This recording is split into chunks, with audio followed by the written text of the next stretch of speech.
Hello, everyone, and welcome to 3 o'clock with SOC. Give me just a second as I welcome our Spanish-speaking neighbors. Buenas tardes, muchísimas gracias por estar aquí con nosotros en otro foro comunitario.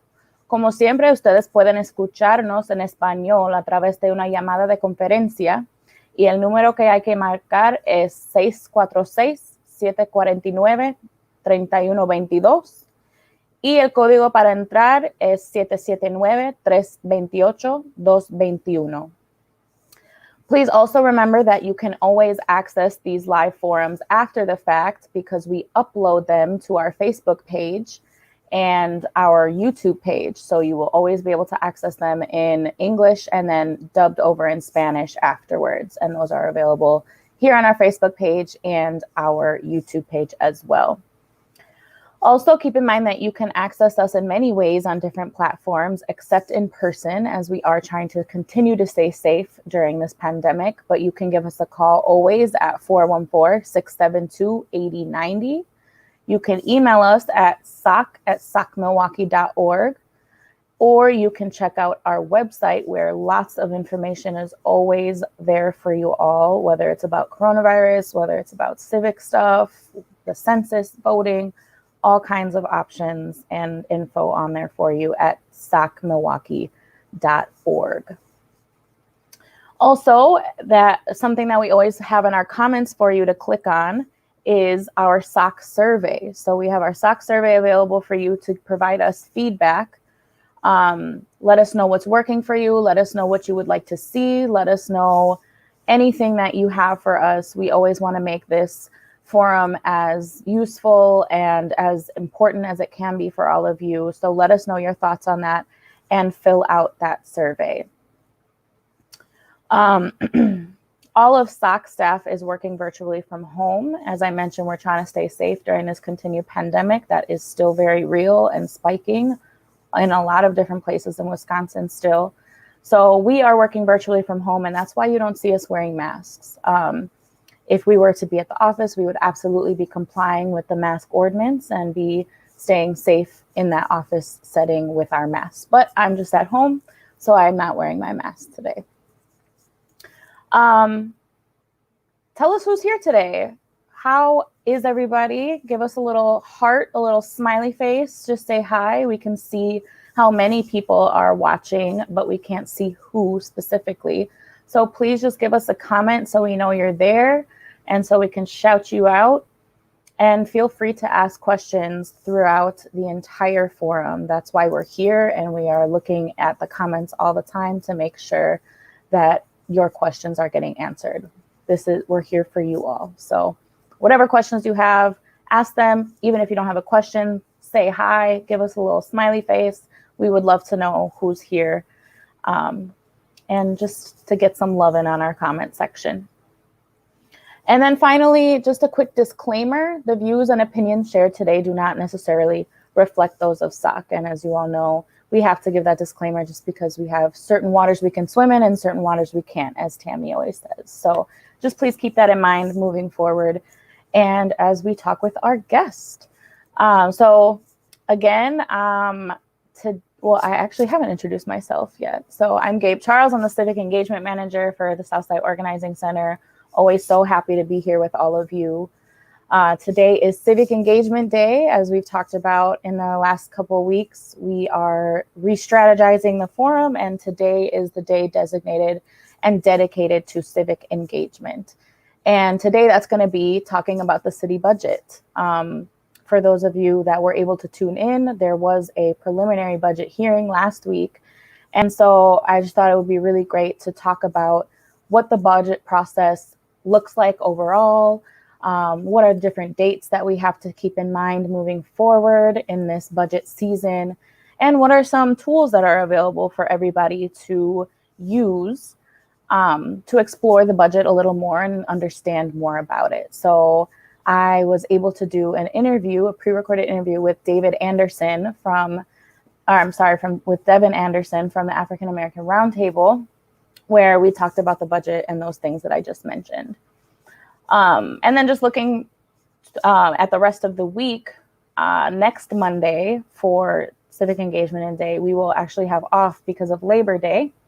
But tomorrow, Tuesday, we will have a youth day, and we'll have a lot of pre-recorded youth introduction videos so you can get to know our youth organizers.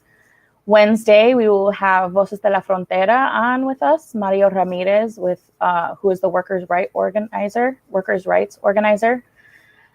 Thursday, we'll have Arnita Holoman from the Office of Violence Prevention. And then Friday, we will also be taking the day off to extend our Labor Day weekend for staff. So be with us tomorrow, Wednesday, and Thursday, and we will be off Friday and the following Monday, just so everybody knows. And with that, I would love to bring on the interview that I had with Devin Anderson from the African American Roundtable.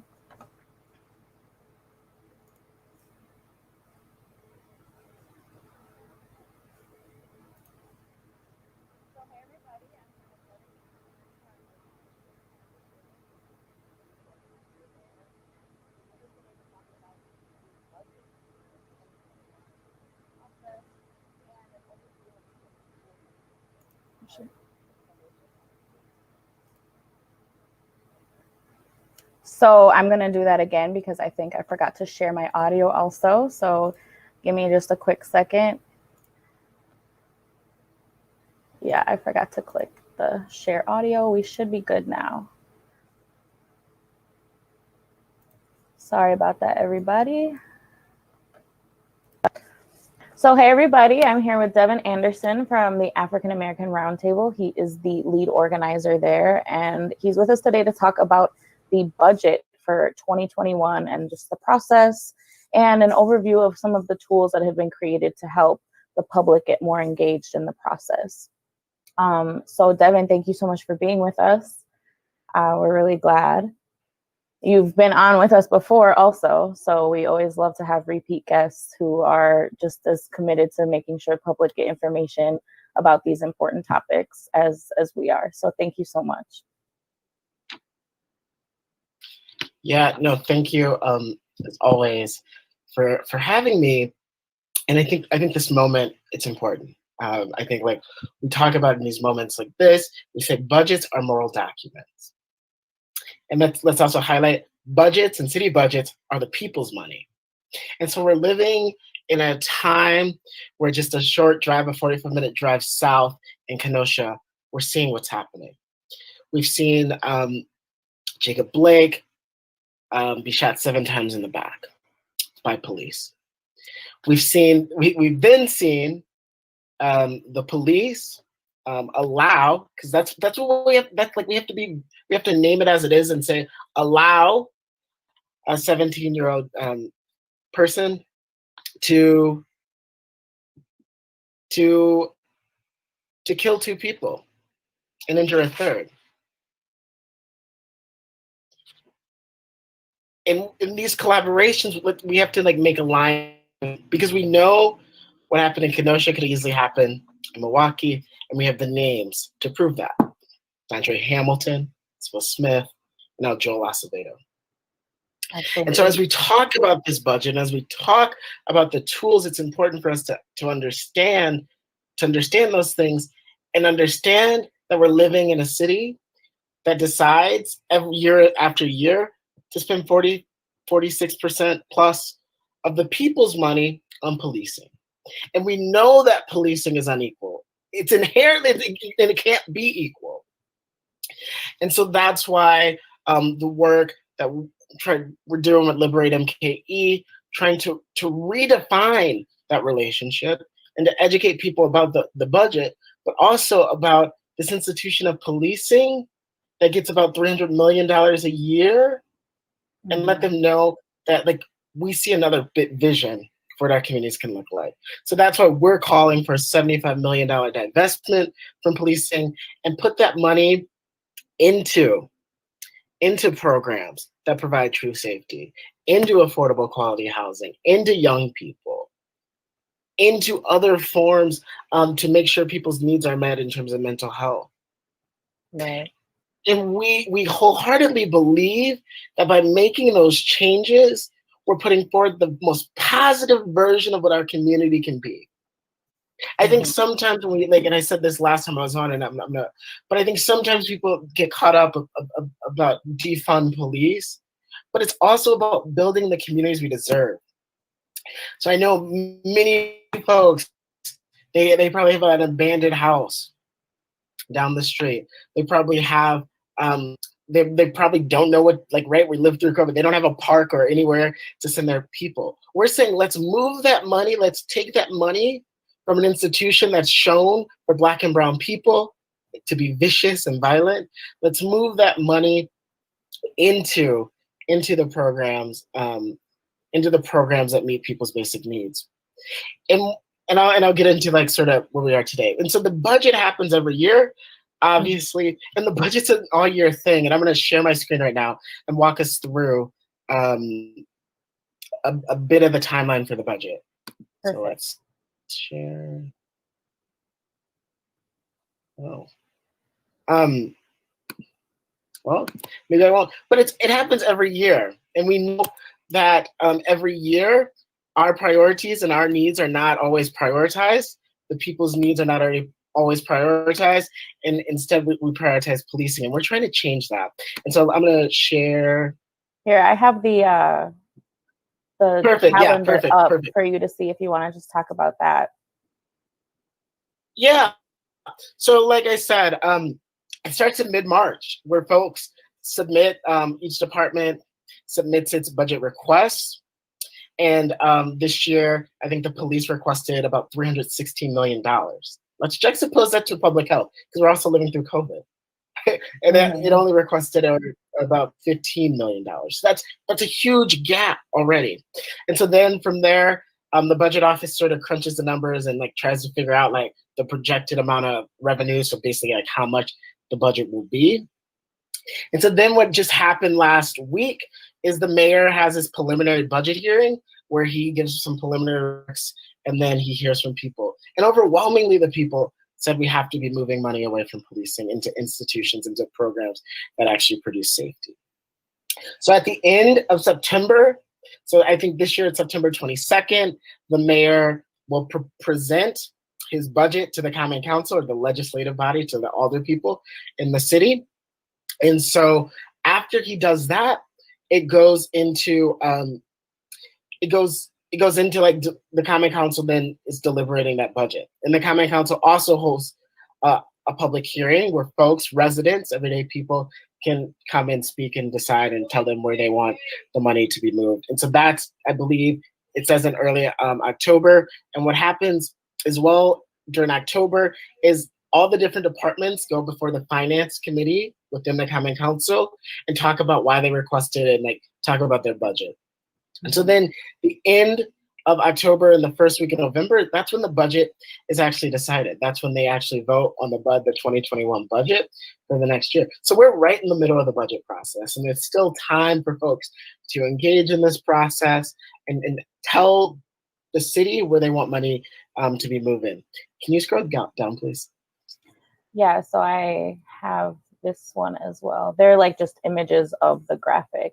Yeah, and I think this graphic talks about like where the money that fills out the budget comes from. So intergovernmental revenue, so that comes from like the state as well. Property tax is another big like that's like the large portion of where they like raise the money for the budget is property taxes as well.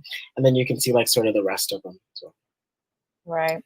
And then I know one of the big issues that the city always mentions with this intergovernmental portion is that it used to be a lot higher, almost up to 60%. And that's like money coming back from the state in shared revenue that has been over the years reduced every year or has like plateaued.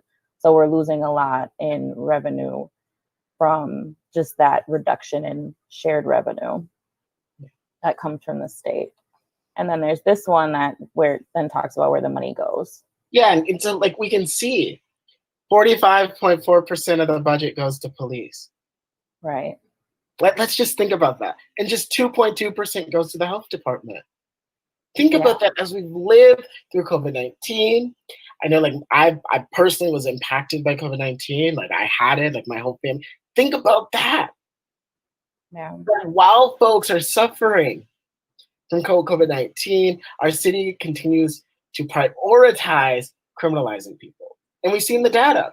Even during the safer at home order, we've seen Black people were disproportionately ticketed. And so we've seen as COVID has disproportionately impacted Black and brown people, we've seen a police force that has ticketed disproportionately Black and brown people. And so that's what we need to have this conversation about where our money goes. Because the city, like a lot of what they say is true, but they're also giving us false choices and saying what we can and can't afford. Because year after year, we've afforded to spend $300 million on police. I'll say that again. We've afforded to spend $300 million on police. And then when it comes to funding neighborhoods, when it comes to funding public health, we say we don't have the money. And we have to reject those notions and say we do have the money. And our safety lies beyond just policing us. It lies in investing in building the communities our people so desperately deserve. And so then this year, they've given us a couple new tools for residents to play around with, to talk, to again provide input on the budget. One of them is the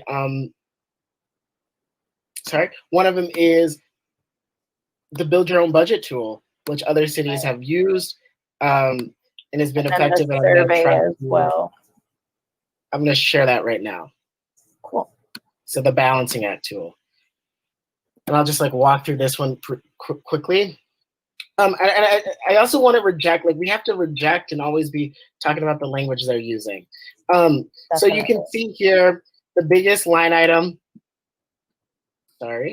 is public safety. And that's $450 million a year. But we have to dig into, like people always say, what is public safety? And a lot of times people play these games or cities play these games.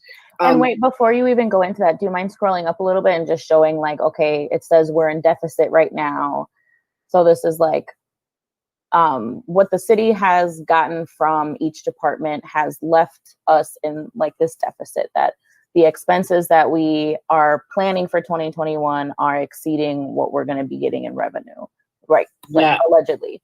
So this tool is going to help us move this to be balanced. And yeah, so just wanted to make sure that like people knew from the top what they're looking at.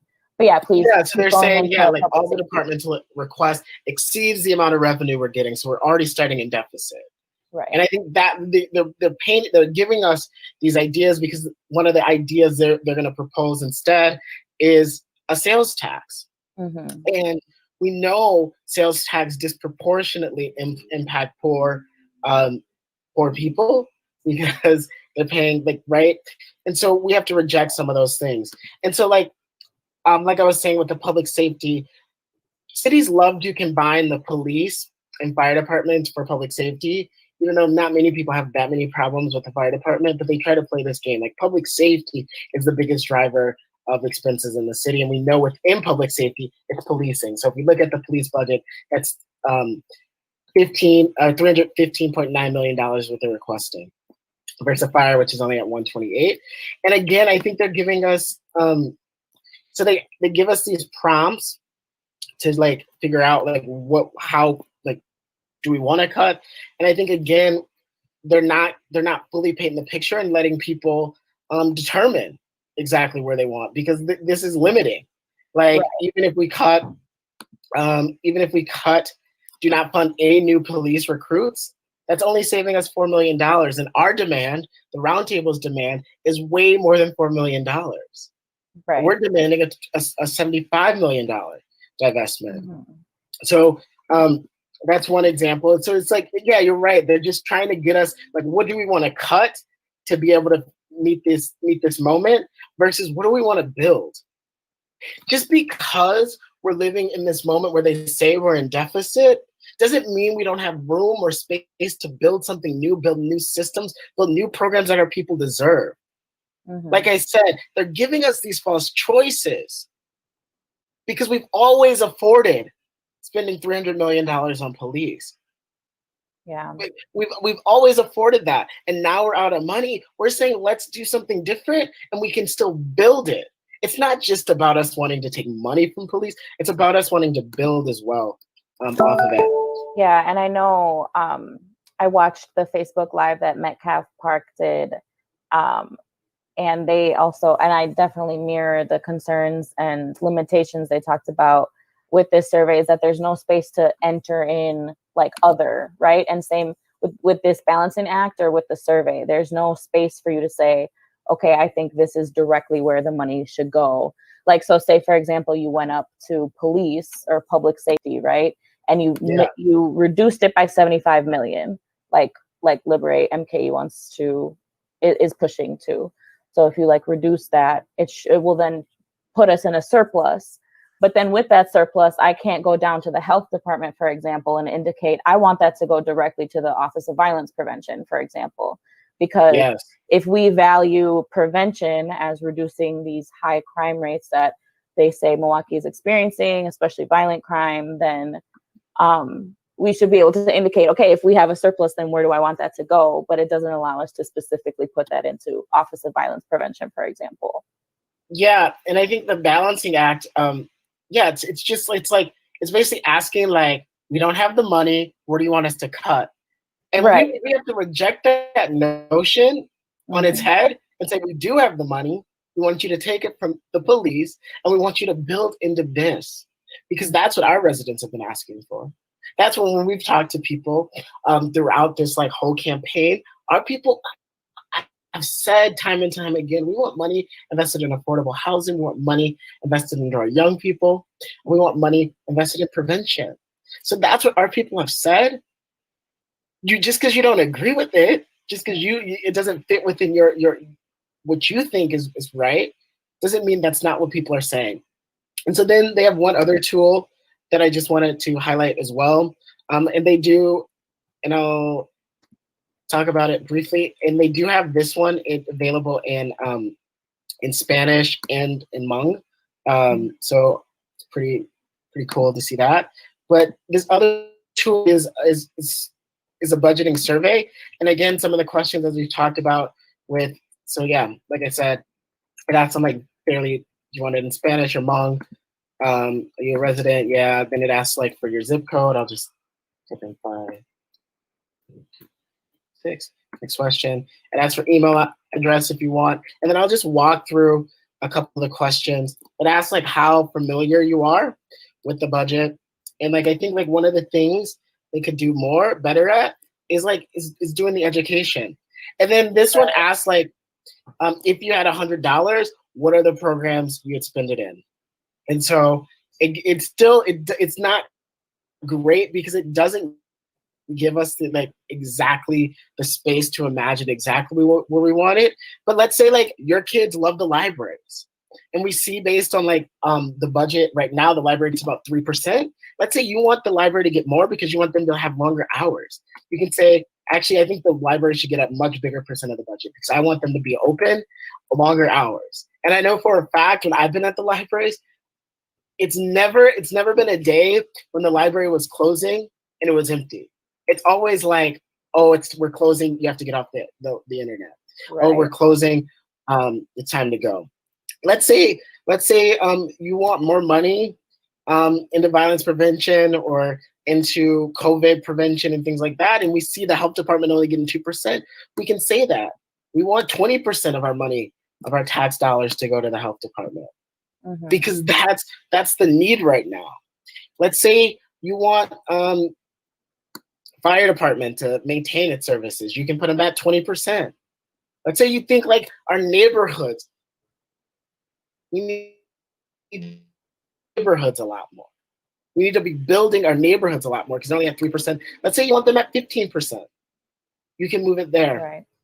Let's say obviously, like some of this stuff, housing planning, we want to keep that, maintain that. So we'll put it here.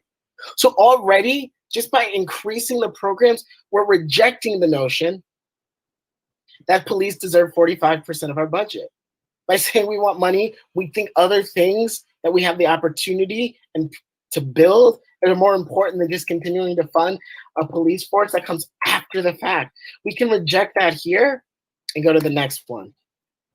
And then it asks just a couple other questions. And again, I just want to like highlight one more time. We have to reject that the only way we can get the communities we deserve is to continue to tax people, to continue to add fees to people who already can't afford them, to continue to find new sources of revenue that will disproportionately impact Black and brown people. We have to reject that, including ticketing. We have to reject those notions and say we do have the money. We just have to decide, and residents have, because at the budget hearing, overwhelmingly people have said we have to take money from police. We just have to decide how to reallocate those resources to do that. So both of these tools, I know, like we'll drop them in the chat as well for folks to be able to use. But both of those tools are great tools for residents to like sort of learn and see where the money's going, but also to reject like where the money's going. Because once you find out, I remember last year when we started the work, when we said 47% was going to the police, people said, really? Really? Yeah. So it's a way to learn about that, but also then to reject it, to say we see something beyond just policing. Yeah, I want to see on my corner, I want to see parks and thriving communities, not police cars. And we have the opportunity to reject that. Do you have any more questions, Sarah? Yeah, no, and I just wanted to say that you mentioned earlier too that there's not the space to imagine what could be. So even in that survey, it's like, okay, which fees do you want to increase for residents to help us increase our revenue for the budget? Instead of what ideas do you have, public, for how we can be increasing revenue for the city? It's already putting into your head what they kind of are hoping that you're going to be in agreement with, so then they can prove, oh, this is what the residents said because this is what the survey said. But the survey didn't provide a true space for people to put input. It was just choose between these options that we've already deemed acceptable, instead of that imaginative aspect to what this could have been or hopefully can be in the future. Definitely a start, though, with the tools for people to explore what that looks like and even get different terminology and things like that. Yeah, and I think like that's like one of the things we're like trying to do is force ourselves to imagine. Just because something has always been doesn't mean it always has to be.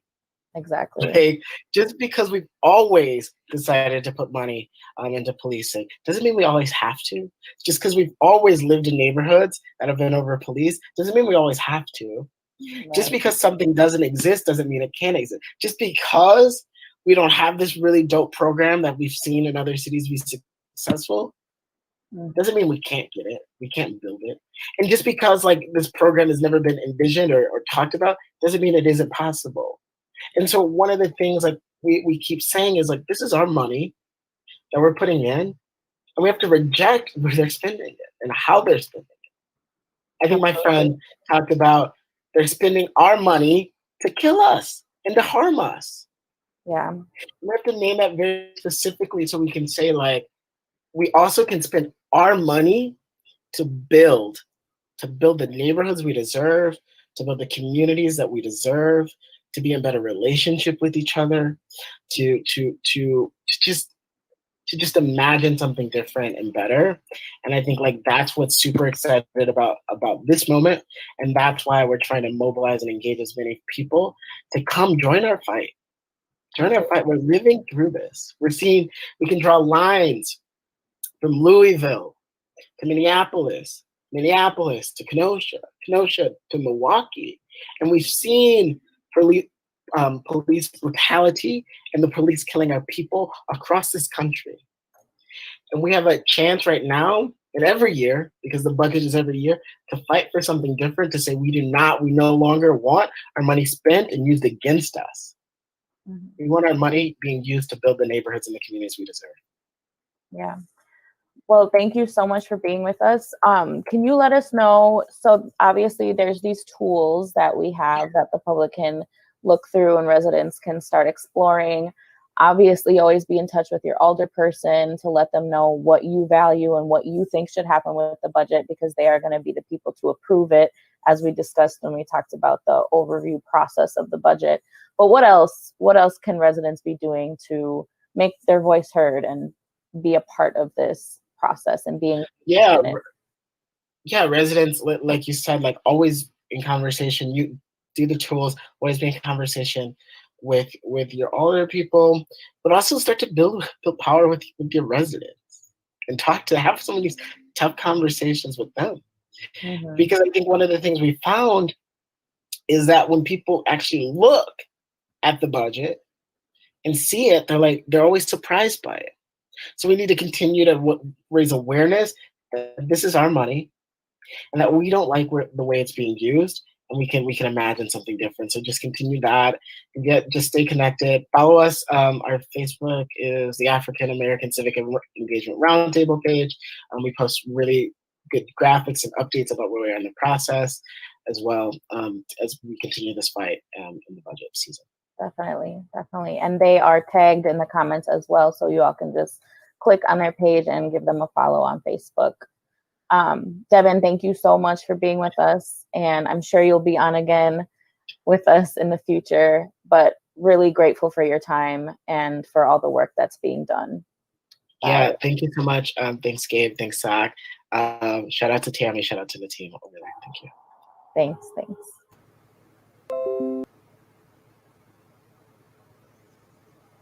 So I hope you all enjoyed that conversation. I know I did. Such an intelligent, intellectual human Devin is, and thankful that he could be on this forum with us to have that discussion pre-recorded. Let's say some highs to folks in the comment section. Hola Diana. Hola Eloina. We have Tammy in there as well. Hi, Tammy. She says, yes, budgets are a moral statement and that money is the people's taxes and fees allocated. Absolutely. She also says, I am a Devin super fan, and he is clearly a Tammy super fan as well. So super glad that he was with us. We also have Maria from the Census Bureau, who is letting us know where they are located today for the mobile questionnaire assistance. So if you haven't filled out your census yet, you can go there. She says they are helping with the 2020 census outside of El Rey on 3 Southside supermarkets. So those are the different El Rey locations and the food mart on the south side. So if you haven't done your census yet, go ahead and go there. And then we also have Marlene helping us out with comments, letting you all know that you can ask your questions and that we would love to answer them for you. So keep saying hi. If anyone else has tuned in the last few minutes, please give us a little thumbs up or a smiley face or something so we know you're there. And I will have the video that Marlene prepared for us for the COVID-19 section play now.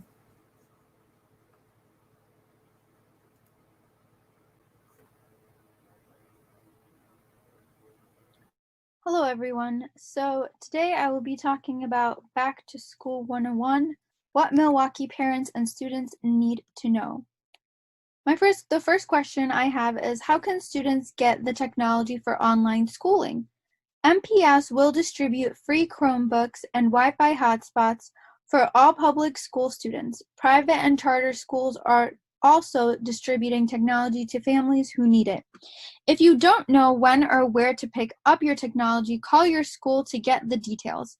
If MPS students need a Wi-Fi hotspot, fill out this request at this link, and we will have for you in the comment section. How are schools communicating with parents? MPS staff will use the district's parent portal to update families about students' schedules and assignments. Find the parent portal through the MPS website or at bit.ly/MPS parent portal. For help logging in, email parentportal@milwaukee.k12.wisconsin.us or call 414-475-8159. How will online school work? MPS students will use Google Classroom and an online site called Clever to get resources, assignments, and videos from their teachers. Log into Clever at clever.com/in/Milwaukee. You can also email tsc@milwaukee.k12.wi.us with questions about how to use the service. Will students meet in person at any point this year? Officials at MPS and the city's private and charter schools say they want to return to in-person classes as soon as it's safe. Some schools aim to offer at least some in-class instruction by mid-October, but this depends on what local health officials will advise, such as the public health department. What about after-school activities and childcare? MPS currently will not support in-person after-school activities or childcare as long as school is all online. This might change if the district moves to some in-class instruction in the fall. If you have questions about your private or charter school moving forward, I would definitely give them a call. What about school lunches? MPS has been offering grab-and-go lunches at 20 to 25 distribution sites around the city. They will continue to be doing that. Some private and charter schools will also offer grab-and-go meals as long as students are learning virtually. You can text MKE to 73224 to find meal grab-and-go locations near you. So one way that you can stay in touch with MPS and get all of the updates directly texted to you is by texting yes to 67587, and you will automatically be subscribed to that.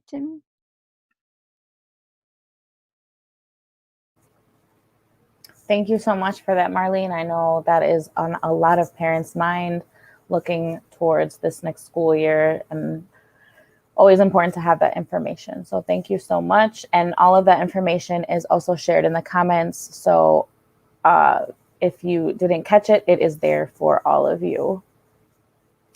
Looks like nobody else said hi or had any questions. So I will just go right into my civic update for the day.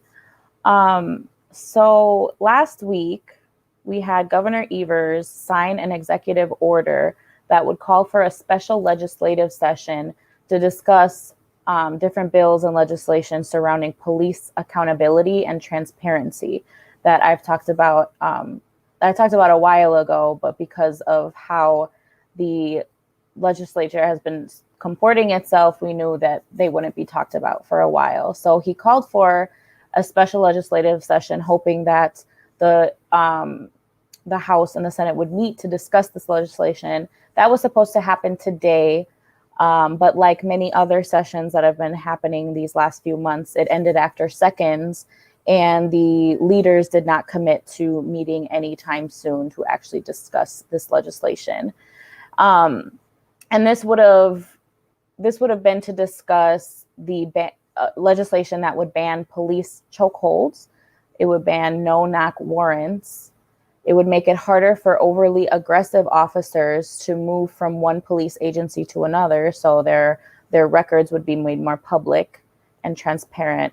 And then it would also make it easier to sue people who unnecessarily call the police. So if someone's just calling the police to mess with you or because they're power tripping, it would be easier to sue them if they called them unnecessarily. So that's what would have been discussed today if they had actually met. Unfortunately, they did not. And it has actually been 138 days since the legislature passed a bill. So that's a really long time. And that was part of a press release that Governor Evers put out today. Also last week, the Bucks and the Brewers suspended their games to stand in solidarity with the Black Lives Matter movement. And one of the things they wanted to push for was that the Pfizer Forum and Miller Park be used as voting locations for the November election. As of now, they will not be used the actual day of the election, but they have been confirmed to be early voting locations. So the Pfizer Forum will be an indoor, in-person early voting location. And in addition to all of the other ones that will exist, and we will announce as those locations are confirmed. And then Miller Park will be and is envisioned right now as a drive-through voting location so that people can just drive up and cast their ballot that way. similar to what happened in April downtown at the Zeidler Municipal Building. For those that remember, we shared a video about how the drive-up process was going downtown. So that's what happened last week and kind of bled into this week. And now we can look forward to what is going to be coming up this week. So tomorrow we have a licenses committee meeting at 8:45 in the morning. And then also tomorrow, a common council meeting. So definitely tune into that. They're coming off of their August break. So it will be a very important meeting tomorrow morning. We also have the Historic Preservation Commission meeting tomorrow. And then on Wednesday, we have the Community Collaborative Commission meeting at 4:30 and a Fire and Police Commission meeting the day after on Thursday at 6 p.m. will be the regular session that the public should be able to tune into. And then another licenses committee meeting on Friday morning at 9 a.m. So that's what you can look for this week. And we'll definitely keep you updated on what happens at those meetings if you aren't able to tune in. I also just want to take a second to show you all. I know I was doing the hard to count updates for a few weeks and I hadn't done them in the last couple of weeks, but I just wanted to show you that we've had now another area turn yellow. So if you remember this square right here and this square right here, it's taking a little bit to load. So this was orange before and this was orange before, and now both of those have turned yellow. So we have been expanding our efforts to communicate with folks that live in these areas, hustle campaigns, which means just mass texting everybody and phone banking. So calling folks that live in these areas. I'll zoom in so you can see, and so we can celebrate these different areas. So we had the Kazi Park area between Arthur and Beecher Street turn yellow. So they're now over 40% response rate, which is awesome. And then we talked about this area before between Beecher and Mitchell Street, from like 16th Street to 23rd. That square also is now over 40%. So it's looking good. It's looking like the people that are out knocking on doors and calling folks. I know the Census Bureau is actually calling people as well. So those efforts are slightly changing the color slowly, but that is a good thing. And we're really glad to see that. So props to that area of the Kazi Park area, like I said, between Arthur and Beecher, for counting yourselves. And please keep encouraging your friends and family to do so. And actually with that, I will go ahead and share a census video for you all to get reminded on why it's so important to fill out the census.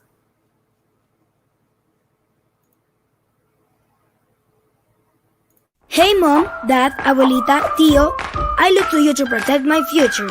That's why I need you to make sure I'm counted in the 2020 census. In the last census, over 1 million little kids weren't counted. 400,000 were Latino kids under 5. When I'm not counted in the census, there may not be enough funding for my escuela, hospital, daycare center, and the education and health programs I need to grow grande y fuerte. That's why from babies to kids like me, we all need to be counted. Filling out the census is quick and easy. You can do it online, by phone, or by mail starting March 12th. Plus, our information will be kept safe. So when you fill out the 2020 census, be sure to count me too. For more information on Census 2020, call 877-EL-CENSO or visit hazmecontar.org. So again, please make sure that you are answering the door when the Census Bureau is knocking on it to make sure you get counted. You can still fill it out online or by phone as well, and through the mail-in questionnaire. And like Maria said in the comments, you can also go to one of the El Rey's to go and talk with one of the mobile questionnaire assistants that can help you fill it out as well. They'll have a table that you can all identify. We'll say U.S. Census Bureau, and there will be people there that can speak Spanish and English to help you fill that out. So we can continue seeing those orange sections turn yellow. So again, make sure you're filling that out. And then I was going to show a flyer from the Census Bureau. I think I left it upstairs, but they are leaving flyers on the door of your house that tell you the code that your house has. So if you remember back in March when they initially sent out the census invitations, each household got a code. So just in case you lost that information, they're leaving that information on a flyer on your door so you can fill it out by yourself online or by phone if you miss them knocking on your door, just so everyone knows that that's something that you can find on your door if you miss them and still haven't filled out the census. There's just another way for you to get information on how to make sure you're counted.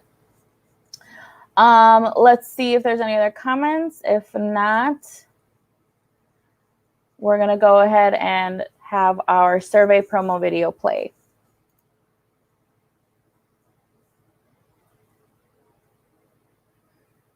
Has this live forum been informative and useful to you?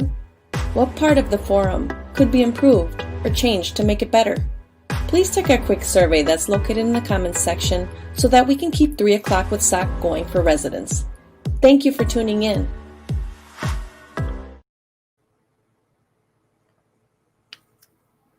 All right. So we've had a really great forum today. I hope you enjoyed the conversation with Devin from the African American Roundtable. Again, please go use those tools that are in the comment section. So the budget survey is in the comment section, and then I'll make sure to make a post about the balancing act tool as well, so you all can explore that.